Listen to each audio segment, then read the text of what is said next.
Student লাইফে আমরা অনেকেই এক্সাম দিতে অনেক বেশি ভয় পাই। কারণ হলো এক্সামে যদি মার্ক কম পাই তাইলে ফ্যামিলি থেকে অনেক চাপ আসবে বা নিজেও অনেক হতাশগ্রস্ত হয়ে যাব। এইসব নানা নেগেটিভ থিংকিং এর কারণে আমরা কিন্তু মেক্সিমামই এক্সাম দিতে চাই না। আমি পার্সোনালি আমি নিজেও যখন স্টুডেন্ট অবস্থায় ছিলাম বা এখনো স্টুডেন্ট, সো আমিও অনেক সময় কি করি এক্সাম দিতে ইচ্ছা করে না। কারণ মাথায় বিভিন্ন ধরনের থিংকিং আসে যে এক্সাম খারাপ হবে বা এক্সামের রেজাল্ট দিলে ফ্যামিলি থেকে চাপ আসবে বা নেগেটিভলি ট্রিট করবে সবাই, দ্যাটস ওয়াই আমি এক্সাম দিব না। সো এই টাইপের নানা ধরনের নেগেটিভ থিংকিং এর কারণে আমি নিজেও আসলে অনেক সময় এক্সাম হলে উপস্থিত হই না বা এক্সাম দিতে যাই না।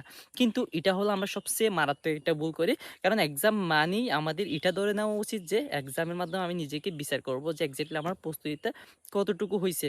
কিন্তু আমরা এই কাজটা না করে আমরা কি করি, এক্সামের মার্কের দিয়ে বেশি ফোকাস করি। কিন্তু আমাদের মেক্সিমামই ফোকাস করা উচিত ছিল এটা যে এক্সাম দিব। এক্সাম দিয়ে আমার উইকনেস গুলাকে আমি ফাইন্ড আউট করব।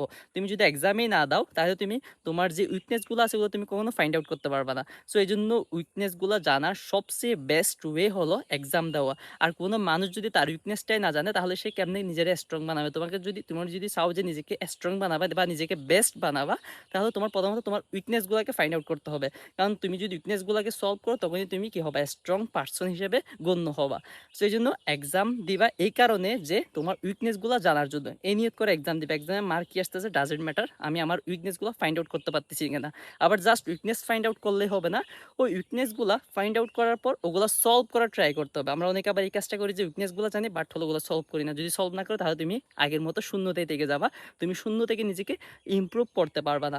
সো এই জন্য যারা এক্সাম দিতে ভয় পাও আমার মতো, সো তোমরা চাইলে এই কাজটা করতে পারো, যে এক্সাম দিবা, এক্সাম দিয়ে ফ্যামিলিরও মার্ক বলার দরকার নেই, বাট হলো নিজের উইকনেসগুলো ফাইন্ড আউট করে ওগুলো কিন্তু সলভ করার ট্রাই করতে হবে। যদি ওগুলো সলভ না করো তাহলে আলটিমেটলি কিন্তু তোমার ওই এক্সামের কোনো ভ্যালু রাখতেছে না বা তোমার ওই যে এক্সামের যদি প্রিপারেশন নিচ্ছি ওইটারও কোনো ভ্যালু থাকতেছে না। সো আশা করি আমি বুঝাইতে পারছি যে এক্সামের ইম্পর্টেন্সটা আসলে একজাক্টলি কোন জায়গায়।